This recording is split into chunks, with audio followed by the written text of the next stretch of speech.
Hey guys, welcome to the Negev. The Negev is a very large desert in the southern part of the state of Israel. Israel actually has three deserts: the Judean desert, the Arava desert, and the Negev of course being the largest one. Now we're much more than just desert here, but you can't get away from it. We do have a lot of rock and a lot of cliffs.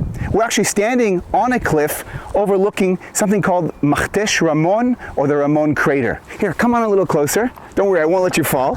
And take a look out in the distance. You can see the ridge, and you can follow the ridge all the way along.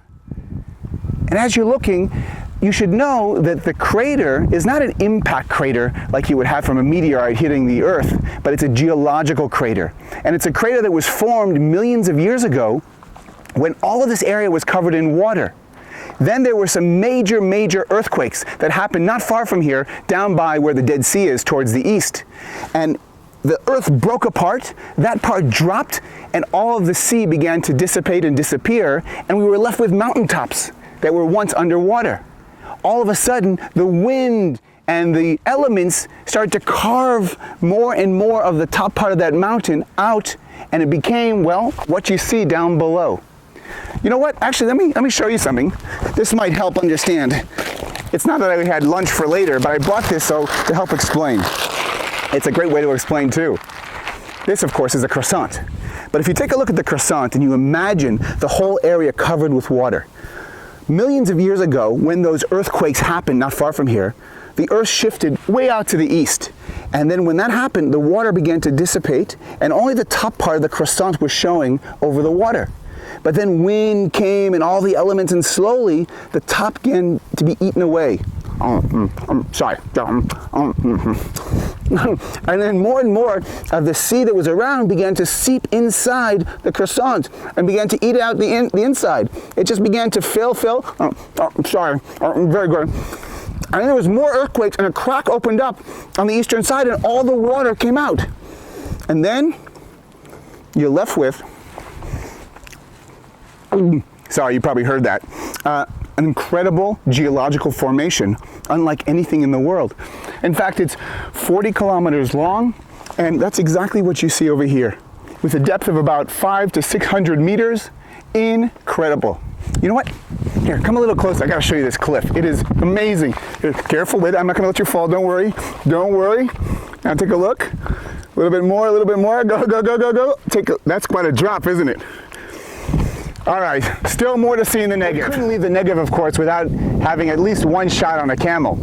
Now, there are no more wild camels in the desert, not here anyway, not in the Negev, but the camels that I'm sitting on actually belongs to a place, and I look pretty brave here with my holding the rope, but there's actually someone standing right over here who's gonna take over just in case the camel takes off. Let's hope that doesn't happen. Did you know that a camel is manufactured perfectly for the desert? Take a look at the eyelashes. Beautiful animal. And the eyelashes over here are perfectly manufactured to keep the dust and the wind out of his face. The camel's feet down below, if you can see that far, actually spread out so that it can walk perfectly on the rocks and on the sand. And a camel, which can reach a height of about 7 feet or so and weigh 600 kilograms, which is pretty heavy, can lose 25% of its body weight after it loses all that water, and can replenish that in just a matter of minutes, finding a good water hole. Now, there's clearly a lot more that I could say, but I'm a little nervous. I think this camel's eyeing, wants to run off. So I'm gonna, אפשר לרדת נראה לי, אני מוכן לרדת, אז בוא אני אתן לך את זה. So I'm going to say goodbye for now, and hopefully I won't fall off. And please don't laugh too much when you see me fall. לרדת פה, זה מצוין. Here we go. Okay, 1, 2, whoa! יופי, תודה רבה.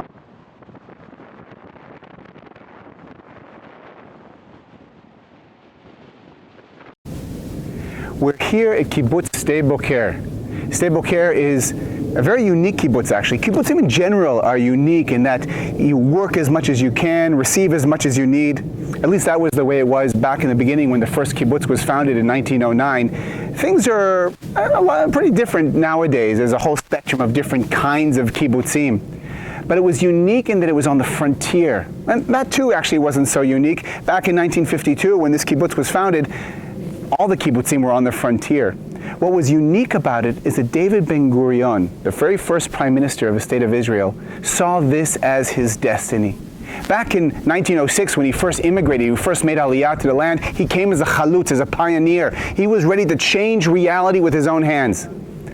He went on to do other things, became a politician, but he never lost sight of that vision of making the desert bloom and also leading by example. And even after he was prime minister, he decided to come down here to kibbutz Sde Boker and to work here just like everybody else. And even when he died in the early 1970s, he chose to be buried here in this beautiful place. Here, take a look for a second. You can see that David Ben-Gurion is buried here next to his wife Paula. And they chose not to be buried on Mount Herzl, which is in Jerusalem, where other leaders of our state are buried, but to be buried in a place that he loved so much during his life, and he hoped that people would come and visit and enjoy the spectacular scenery as well, and to learn about the power of the desert. This is a picture that I found of David Ben-Gurion. It's a copy of a old banknote that we used to have, 500 liras. We don't have those anymore. But you can see they took Ben-Gurion and they put him on the backdrop of that place that he loved so much, Sde Boker. You gotta check out this view here. Come here. Oh, hi guys. Hey kiddo. How you doing? Oh, sorry. Here, take a look. Come over here. Here, come closer. They're just moving to another spot. Look down below. This is Nachal Tzin. And take a look amongst all of the yellow and all of the rocks. If you look down below, you can see all the green. Anytime you see green in the desert, it means there's a water source nearby. So even in a place that looks like it's desolate with nothing, there's actually a lot of life. There are 650,000 people who live in the Negev. That's about 8.2% of the entire population of the state of Israel, which is about 8 million, a little bit more than 8 million. So 8.2%, which live in an area which is 55% of the entire state. Of the 650,000, about 200,000 or so, a little bit less, are Bedouins. Bedouins are a semi-nomadic people. They're Muslims, and they live either in small villages or larger towns, and they're an integral part of the landscape of the Negev. Many live here in Beersheba, but most live in 7 main municipalities around the city. The city of Beersheba is a great place to show that the desert can be transformed. Just like we saw a little bit of that on the kibbutz, there's mostly in the desert rock and cliff, and a lot of people are trying to change that. Here in Beersheba, well, look around for a second. You can see we're in a very nice residential area. You can see beautiful buildings over here, and nice trees and landscaping. But throughout the Negev, we see these attempts, and here specifically in Beersheba, we know there's archaeological remains which go back all the way to about 3,000 years ago. And we know that our Bible talks about Abraham and Sarah living here in the city of Beersheba. Beersheba is a center of culture, of high-tech, of innovation.